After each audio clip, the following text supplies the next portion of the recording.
क्या वो बात करना नहीं चाहती? मैं आ गई अम्मी।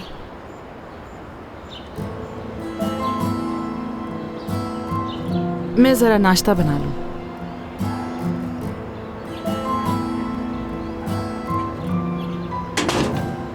अम्मी ने बताया कि आप कुछ बात करना चाहते हैं। तुम ऐसे घर छोड़कर क्यों आई यहाँ? उस बात के बाद मैं वहां नहीं रह सकती थी। तुम एक बेवकूफ लड़की हो जो इतनी सी बात को इतना संजीदा ले लिया।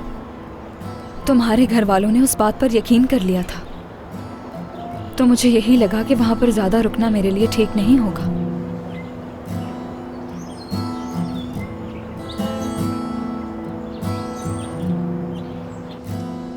तूबा, अगर तुम्हें इस बारे में मालूम था तो तुमने मुझे पहले क्यों नहीं बताया? मुझे खुद ये बात बाद में पता चली। सिनान से मैंने कहा था कि वो ये बात आपको बताए, मगर उसने नहीं बताई।